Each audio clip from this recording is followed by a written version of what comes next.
The moment I pushed open the door to my house, I felt it. Something was wrong. The lights were off, the air was thick with silence, and an eerie tension hung in the air. My gut twisted as I stepped inside, my eyes adjusting to the dim glow of the streetlights filtering through the curtains. The living room was empty. The kitchen, silent. Not a single sound echoed through the house. Then, my phone buzzed. A blocked number. Instinctively, I answered. A panicked voice whispered through the speaker. "Bro, she set me up. I'm in your house, your husband is here. He's banging on the door, I'm locked in the bathroom. Call the cops, man. Please." Every muscle in my body tensed. My house? My wife? My husband? No, this wasn't possible. My mind raced, my breath turned shallow, and then, bang. A loud crash came from the upstairs hallway. I bolted forward, my heart pounding like a war drum. Each step up the staircase felt heavier, my mind screaming at me to prepare for whatever was waiting. As I reached the top, I saw it. The bedroom door was open, the bed sheets tangled in chaos. The bathroom door, half shut, trembling as if someone was holding it from the inside. And then, her voice. "Baby, I can explain." No. No, she couldn't. Because the second I saw the reflection in the bathroom mirror, two sets of terrified eyes staring back at me, I knew. She had betrayed me. And now, someone was about to pay. I stood there, frozen in the doorway, as my wife, Emily, clutched the bedsheet around her bare shoulders. Her wide blue eyes darted between me and the half-open bathroom door, where I could hear the rapid, panicked breathing of the coward locked inside. "Baby, please, just let me explain," she started, her voice shaking but still dripping with fake innocence. "Explain? Explain?" I took a slow step forward, my hands clenched into fists.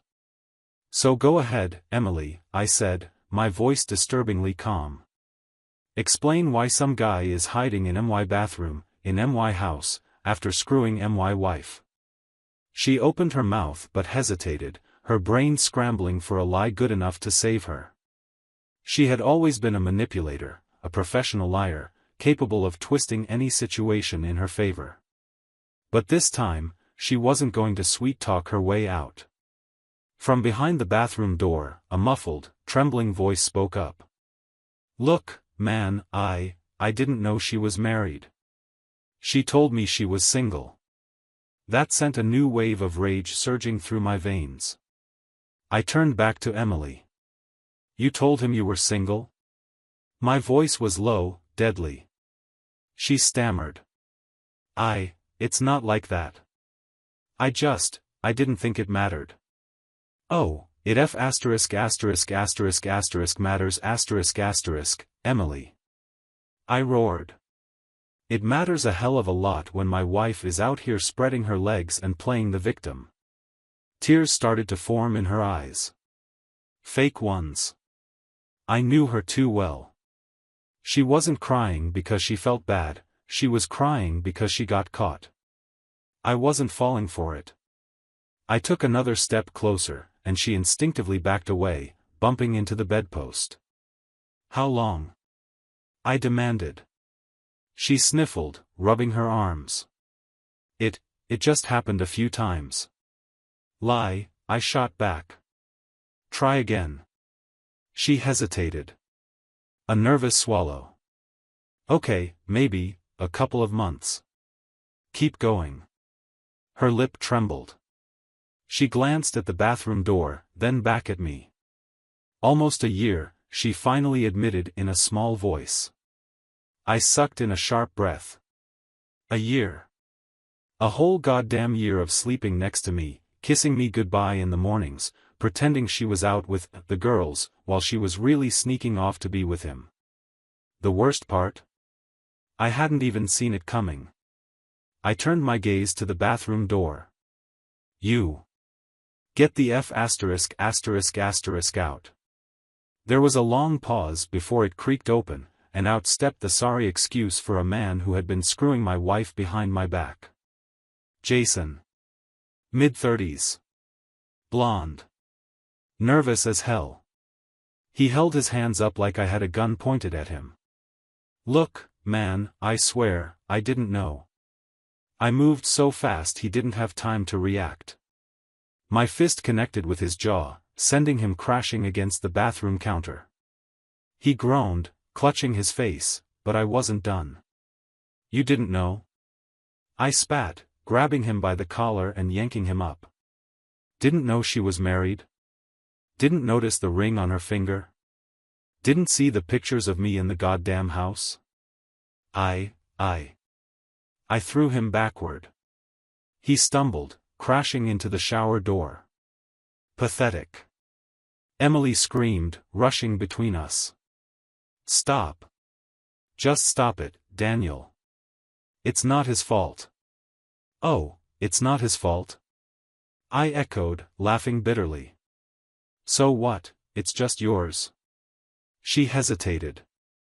I could see her brain working, trying to spin the narrative. Then, she dared to say it. I only did it because you weren't paying attention to me. I froze. A cold, dangerous silence settled in the room. You're blaming me? I said, my voice quiet now, but no less deadly. She crossed her arms, her eyes flashing with misplaced defiance. Yeah. You were always working. Always distracted. You barely even looked at me anymore. What was I supposed to do, just sit around and feel unwanted? I inhaled deeply, forcing myself to stay calm. You mean while I was busting my ass to give you a comfortable life? While I was out there working late nights to afford all the stupid **T you wanted? While I was putting you first every single day? She scoffed. You don't get it, Daniel. You never did. I laughed. I actually laughed. No, Emily. You don't get it. You had everything. A loyal husband. A good life. And instead of fixing things like a grown woman, you spread your legs for this coward. Jason flinched but wisely stayed silent. Emily's face hardened. You're acting like I killed someone. I shook my head. You didn't kill someone. You killed us. Her eyes flickered with something, fear? Regret? No. Not regret. Emily wasn't capable of that. She licked her lips. So what now? Now? That was the million-dollar question, wasn't it? I turned away, my head spinning. You two have fun, I muttered, walking toward the bedroom door. Daniel. I didn't turn back. I walked downstairs, grabbed my keys, and stepped out into the cold night air. One thing was certain, this wasn't over. Not by a long shot. I slammed the car door behind me, my hands shaking with a potent mix of fury and heartbreak. The cold night air did little to cool my rage. It felt as though my entire life had been flipped upside down in a matter of minutes. My wife, Emily, had just admitted to carrying on a year-long affair with some coward named Jason. And there I was, standing outside my own house, unable to stomach the sight of either of them for another second. I paced around the driveway, my mind racing. Every single moment we'd shared over the past year felt tainted, every laugh, every intimate moment, every conversation. Had she been lying to me all along? Did she ever love me, or was it all just a convenient setup for her? She had the nerve to blame me for not giving her enough attention. The gall of that woman. My phone buzzed, interrupting my thoughts. I glanced down to see my best friend's name, David.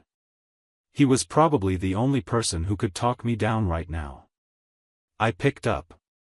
Hey, man, he said, sounding groggy. You okay? I could hear the concern in his voice.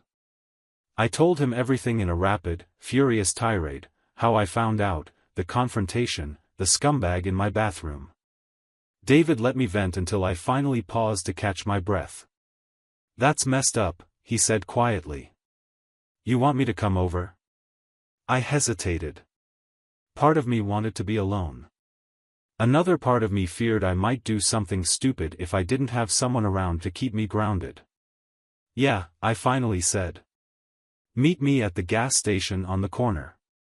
I need to grab a drink and clear my head." I hopped back in my car and took off, tires squealing against the pavement. My mind replayed the scene upstairs, Emily's wide, panicked eyes, Jason's pathetic whimpering, and the raw betrayal etched into every corner of that bedroom. I had never felt so humiliated. When I pulled into the gas station, David was already there, leaning against his old pickup. He was dressed in sweatpants and a hoodie, hair sticking up in all directions. Clearly, he'd just rolled out of bed. He took one look at me and shook his head. "You look like you're about to murder someone." I scoffed. "Maybe I am." David sighed. "Look, I'm not saying she doesn't deserve your anger. But you gotta think about what happens next. You can't just go in there swinging my fists." I finished for him.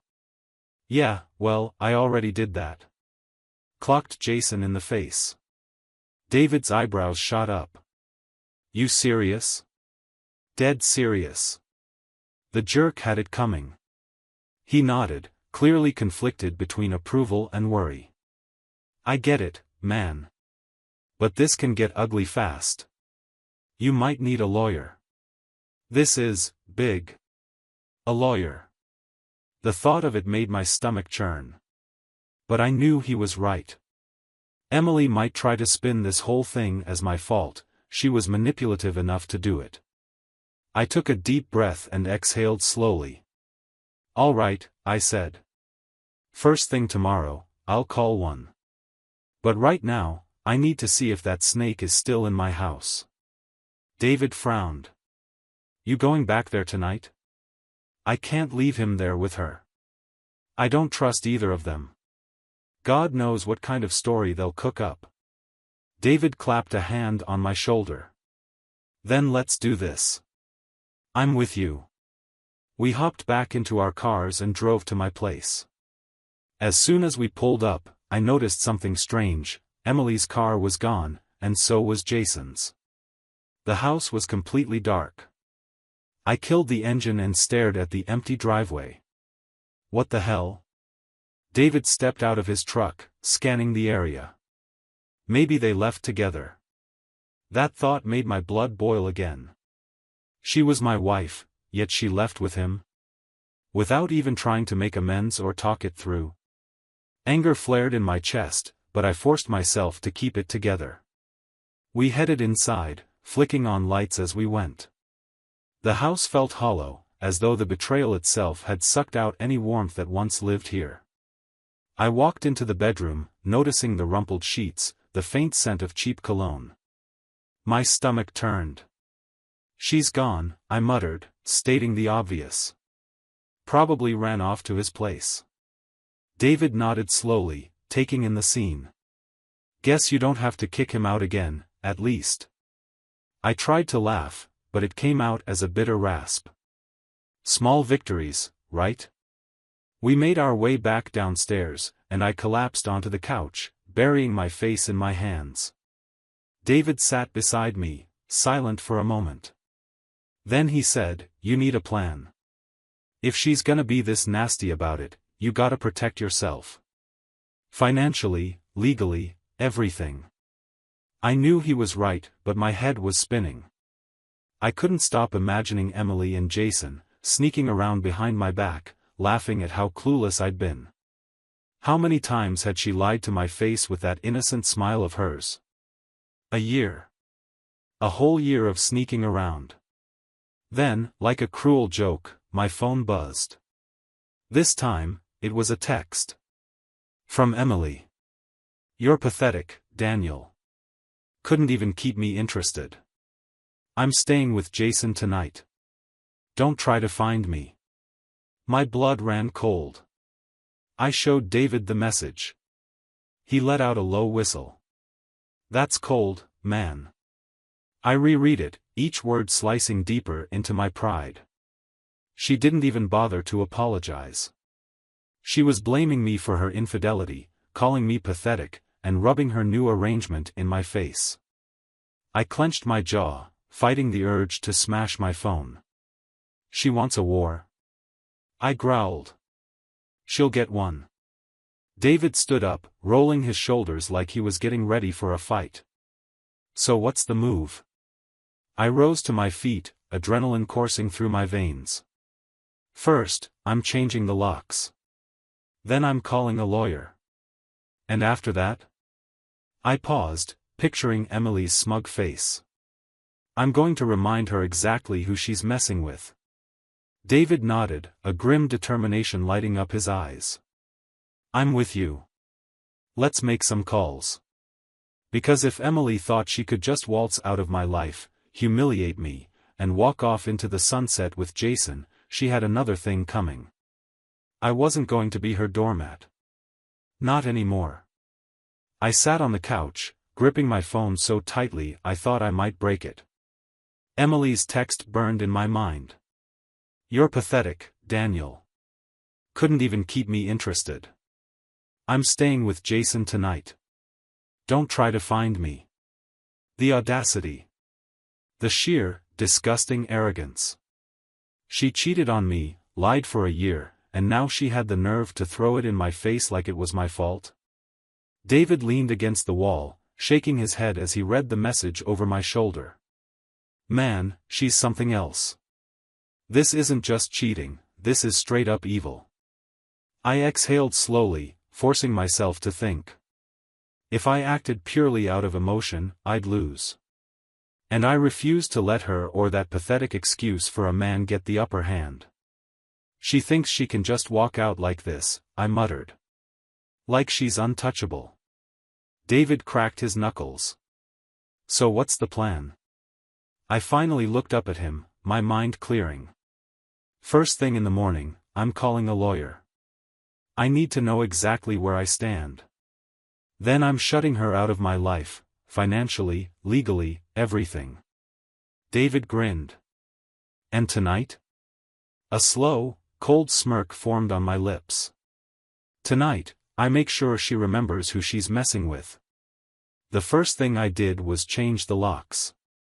I called an emergency locksmith, and within an hour, every access point to the house was secured. Emily thought she could waltz back in whenever she pleased. Not anymore. Next, I went through our shared finances.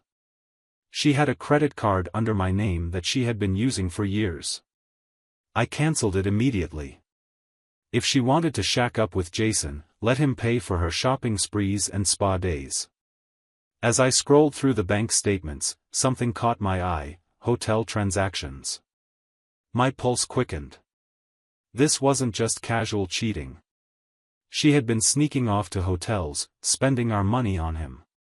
I turned my laptop around to show David. Look at this. She's been using our joint account to fund her affair. He let out a low whistle. Damn. She's not just a cheater, she's a stupid cheater. I nodded. This gave me leverage. If she thought she could take me for a fool, I was about to prove her dead wrong.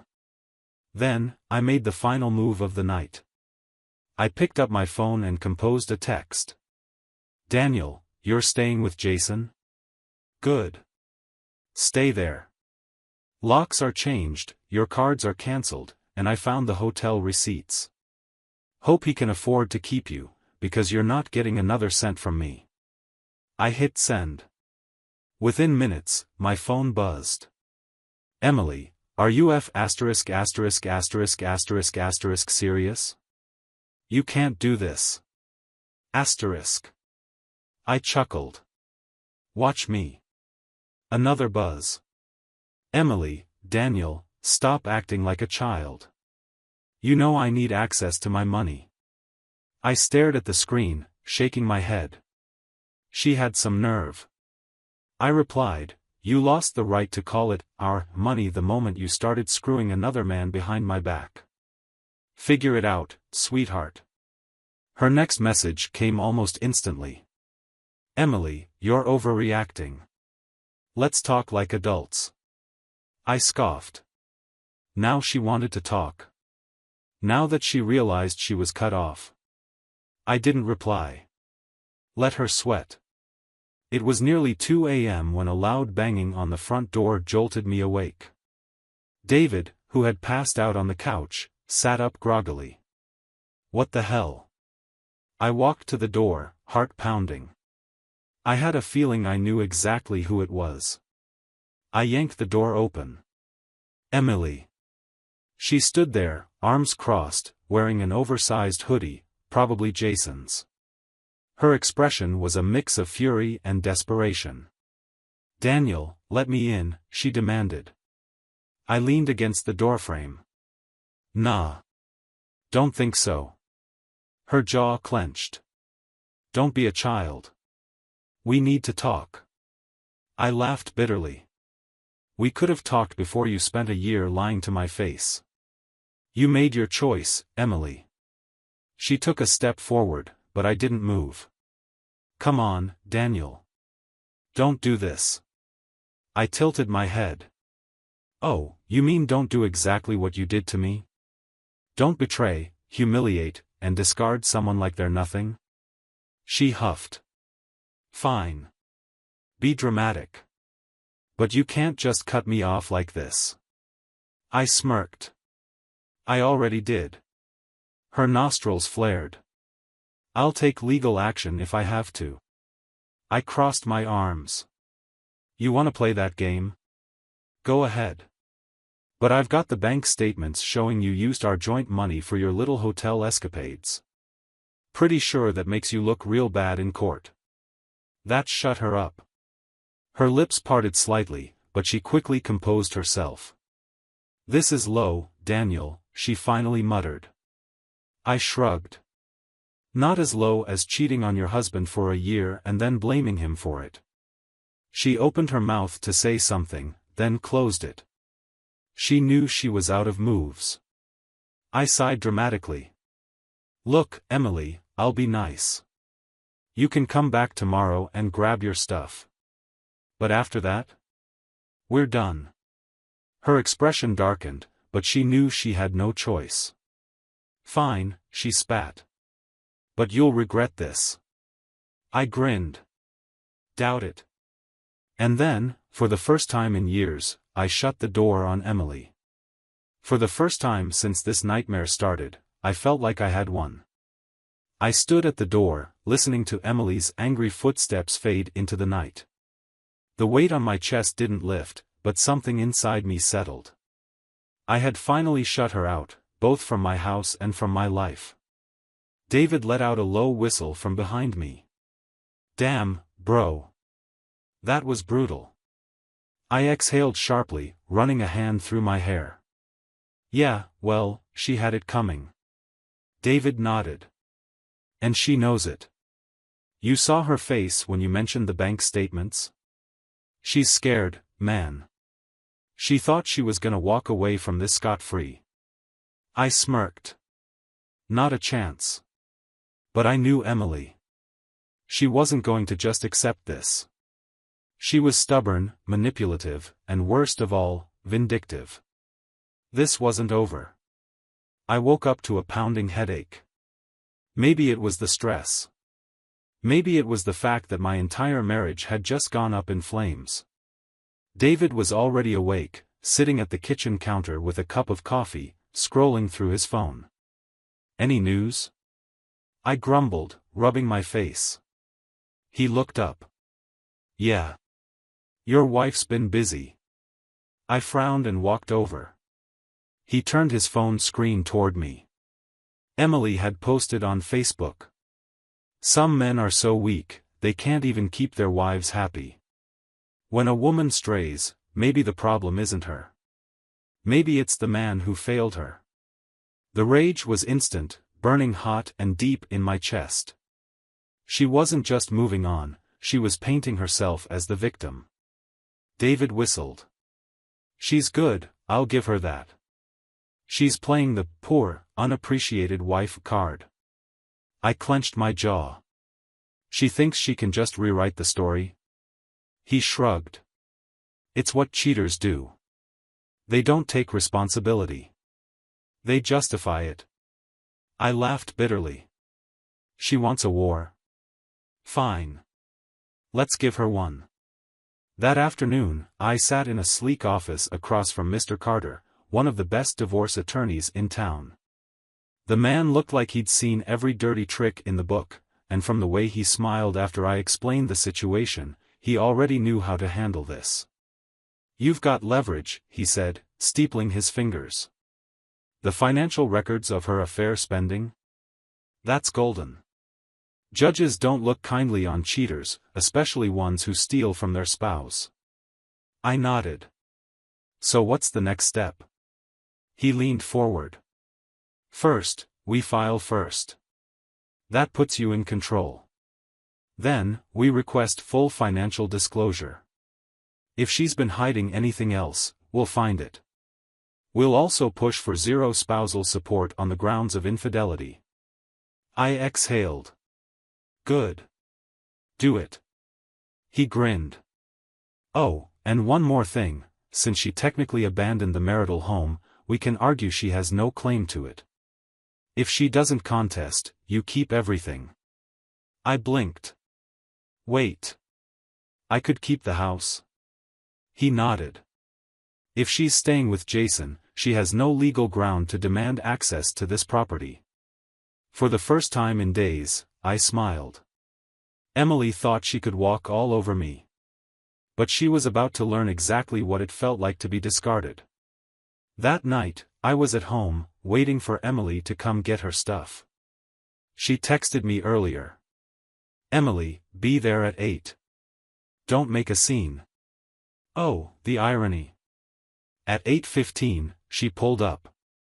I watched from the window as she climbed out of Jason's car, like she hadn't just destroyed our marriage. David, who had stuck around for the fun, leaned against the wall. Ready for this? I smirked. Absolutely. I opened the door just as she reached it. You're late. She rolled her eyes. Don't start. I stepped aside. Your stuff is packed.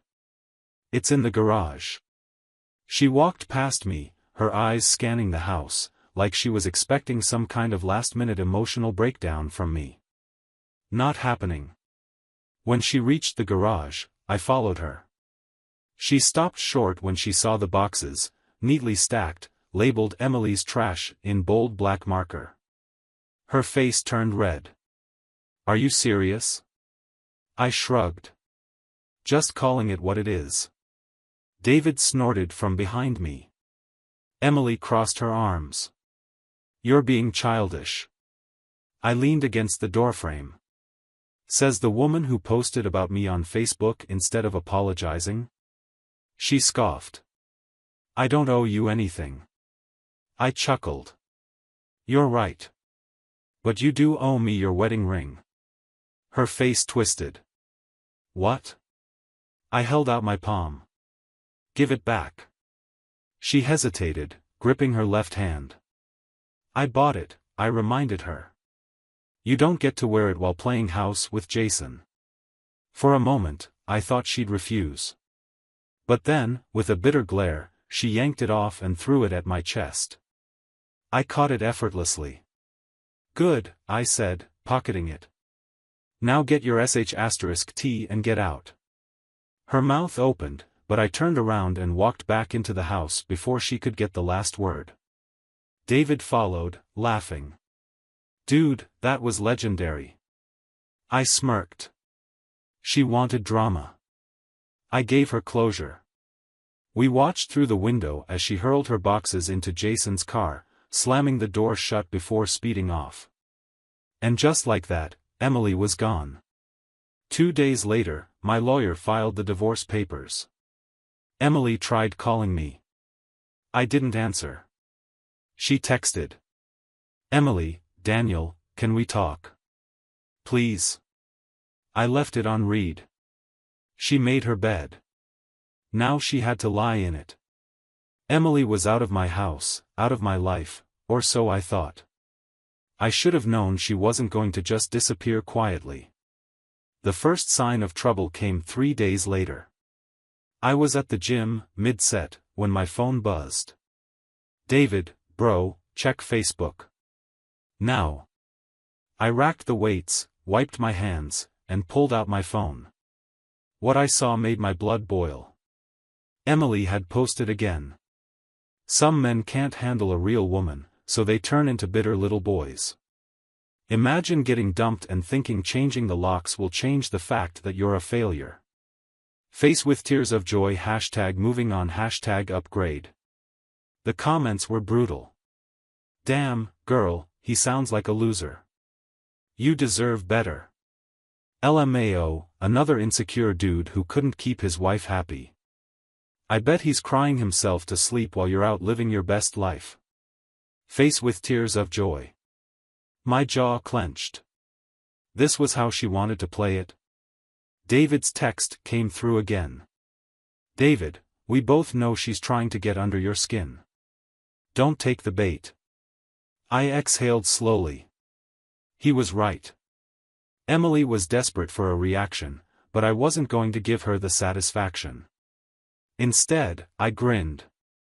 If she wanted to play dirty, she had no idea who she was messing with. I called up my lawyer, Mr. Carter. "She's trying to drag my name through the mud," I said. "What are my options?" He chuckled. "She's just making herself look bad, honestly. But if you really want to shut her down, we could send a cease and desist. It'll scare the hell out of her." I smirked. "Do it." He agreed to draft the letter, but I had one more move to make before Emily could do any more damage. That night, I updated my own Facebook status for the first time in years. Funny how some people cheat, lie, and steal, then try to play the victim. Face with tears of joy, keep the lies coming, Emily. The truth always wins in the end.